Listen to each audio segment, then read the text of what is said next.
Hello everyone, as you know आपके mid term के examination 17 October से स्टार्ट होने जा रहे हैं, जिसके लिए आपको प्रैक्टिस सेट दिए गए हैं।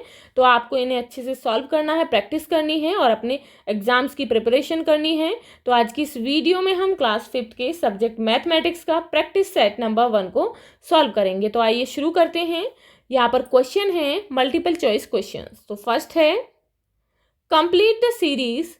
यहाँ पर सीरीज को कंप्लीट करना है। सीरीज है 35, 45, 55।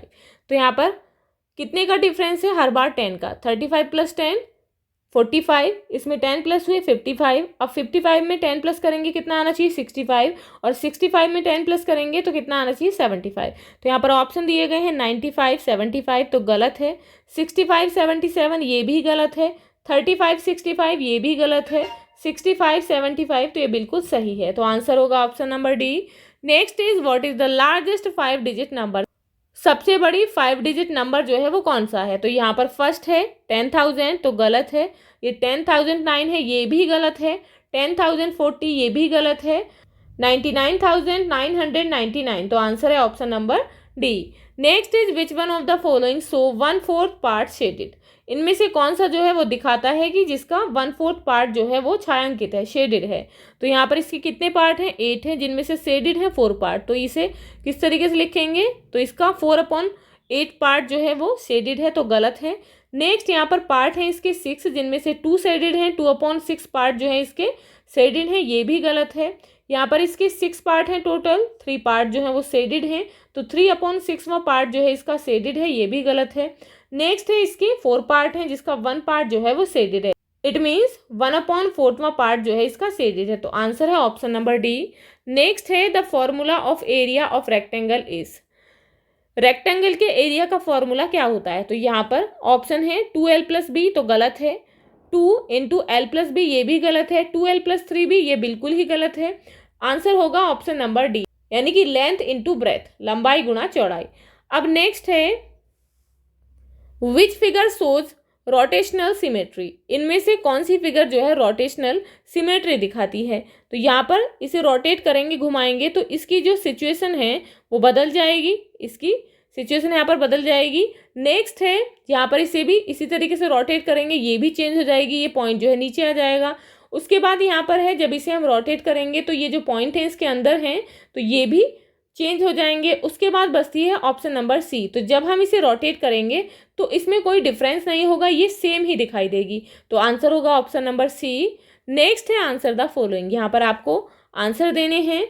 Right 2 even multiples of 9। 9 के आपको 2 इवन मल्टीपल्स लिखने हैं, ना कि ओड। तो इसके लिए आप क्या करेंगे? 9 का टेबल जो है वो पढ़ेंगे तो उसमें इवन मल्टीपल्स जितने भी हैं आप उनमें से कोई से भी 2 लिख सकते हैं। जैसे कि 9 2 जार 18 एंड 9 3 जार 27। तो 27 क्या है? 27 एक ओड नंबर है, तो ये जो है गलत है। तो 9 4 जार 36 तो ये एक इवन नंबर है, तो बिल्कुल सही है। तो आप कोई से भी 2 यहाँ पर मल्टीपल्स लिख सकते हैं। नेक्स्ट है arrange the numbers in descending order. ये जो है इन नंबर्स को आपको डिसेंडिंग ऑर्डर में अरेंज करना है, यानी कि घटते हुए क्रम में अरेंज करना है।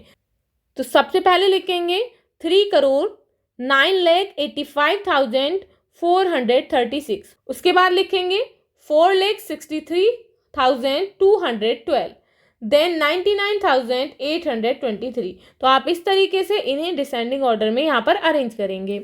Next is in the word important what fraction of alphabet are vowels. यहाँ पर जो है इंपोर्टेंट जो वर्ड है इसमें आपको बताना है कि कितना भाग जो है अल्फाबेट के वोवल का है। तो कितना है यहाँ पर देख लेंगे। इनमें वोवल हैं आई, उसके बाद है O and A. It means इसमें 9 जो है लेटर हैं, जिनमें से 3 जो हैं वोवल हैं। तो इसका कितना भाग जो है वोवल्स है? तो 3/9। Next is name 2 objects around you. आप जो है अपने आसपास के 2 ऑब्जेक्ट्स के नाम लिखेंगे। Where you can find out right angles, जिनमें आप राइट एंगल्स देख सकते हैं। तो ऐसे जो है कोई भी ऑब्जेक्ट आपके पास हो सकते हैं, जैसे कि फॉर एग्जांपल टीवी। तो टीवी में जो है राइट एंगल होता है, इट मीन्स 90 डिग्री। इस तरीके से टीवी होता है तो 90 डिग्री का एंगल बनता है। बुक, तो बुक भी इसी तरीके से होती है, तो बुक में भी 90 डिग्री का एंगल बनता है। तो यहाँ पर जो है अपने अकॉर्डिंग जो भी आपको दिखाई दे जिनमें 90 डिग्री का एंगल बनता है उन ऑब्जेक्ट्स के यहाँ पर नाम लिख सकते हैं। Next is if one side of square is 10 centimetre, यदि स्क्वायर की 4 साइड जो है इक्वल होती हैं, तो यदि उसकी वन साइड जो है 10 सेंटीमीटर की है, what will be it's parameter, तो इसकी पैरामीटर जो है वो कितना होगा। तो पैरामीटर के लिए क्या करते हैं, जो 4 साइड्स हैं उन्हें प्लस कर लेंगे। तो यहाँ पर आपको यदि आप 10 को 4 टाइम प्लस करेंगे तो कितना हो जाएगा 40, या फिर आप 10 को 4 से मल्टीप्लाई कर सकते हैं, 10 इंटू 4 इक्वल 40, तो यहाँ पर आंसर होगा 40 centimetre. Next is right any palindrome of your choice, आप जो है अपनी चॉइस का कोई भी पैलिंड्रोम लिखेंगे। यहाँ पर पैलिंड्रोम इट मीन्स ऐसा वर्ड जो देखने में, इट मीन्स पढ़ने में, यदि आप उसे स्टार्टिंग से पढ़ते हैं या फिर लास्ट से पढ़ते हैं सेम ही होता है, इट मीन्स वो सेम ही पढ़ा जाता है और उसका मीनिंग सेम ही होता है। तो ऐसे वर्ड्स होते हैं जैसे कि नून, नेक्स्ट जैसे कि डैड, मॉम, यदि आप इन्हें स्टार्टिंग से या फिर लास्ट से पढ़ते हैं तो सेम ही पढ़े जाते हैं, तो यहाँ पर लिख देंगे noon. Now question is match the following, यहाँ पर आपको मैचिंग करनी है। फर्स्ट है 20,048, तो यहाँ पर फिगर्स में लिखा हुआ है 20,048, इसके साथ मैच कर देंगे। नेक्स्ट इज ऑब्ट्यूज एंगल, तो कितने का होता है, मोर देन 90 डिग्री, तो यहाँ पर इसके साथ मैच करेंगे। यहाँ पर लीफ है, रिफ्लेक्शन, सिमेट्री होती है, तो यहाँ इसके साथ मैच कर देंगे। नेक्स्ट है स्टेट ट्रू एंड फॉल्स, यहाँ पर आपको सही या गलत बताना है। 21 and 20 have no common factor, 28 और 21 का कोई भी कॉमन फैक्टर नहीं होता, तो गलत है।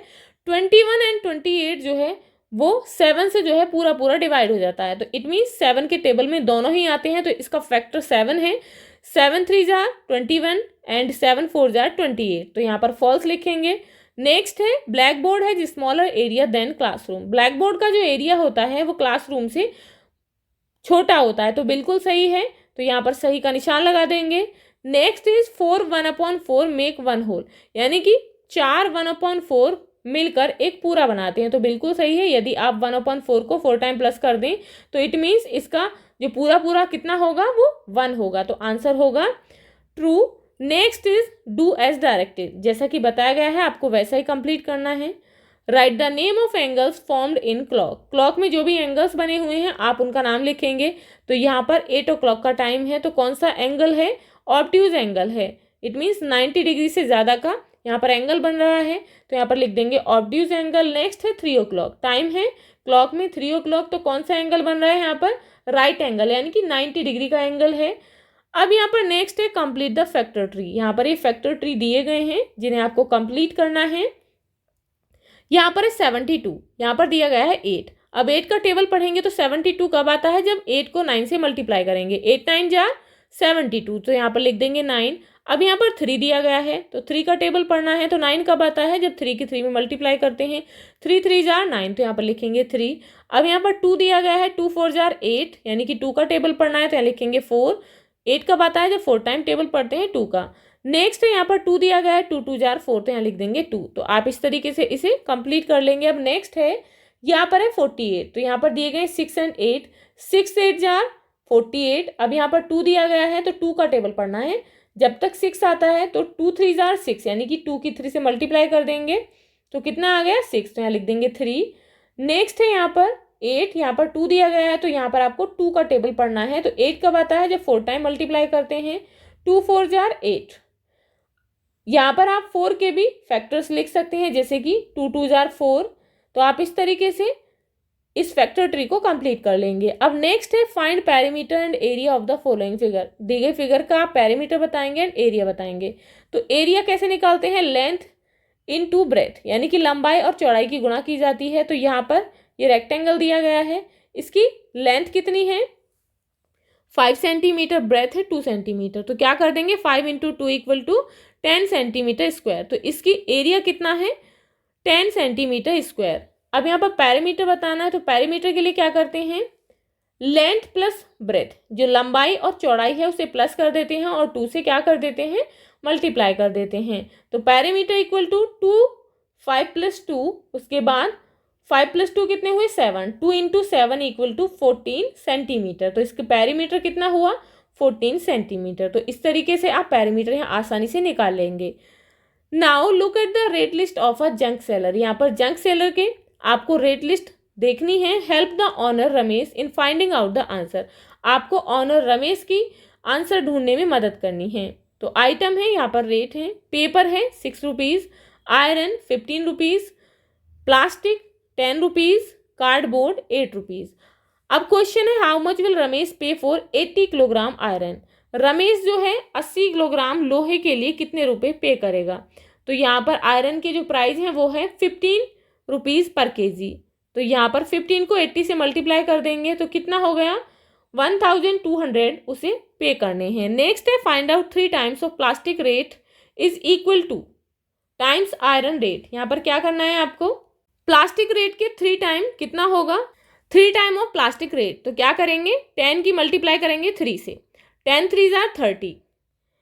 तो प्लास्टिक का 3 टाइम रेट हुआ 30 रुपीज़। अब equal to time iron rate, तो वह लोहे के कितने टाइम हम मल्टीप्लाई करें उसके बराबर है। तो हम यहाँ पर आयरन है 15 रुपीज़ का, तो इसे 2 टाइम करेंगे तब 30 होगा, 15 इंटू 2 इक्वल 30। तो ये 2 टाइम्स आयरन रेट के बराबर है, तो यहाँ पर लिख देंगे 2।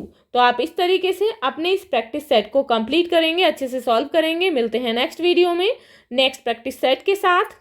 If you like this video, please like and share, and if you are new on this channel, please subscribe the channel. Thank you.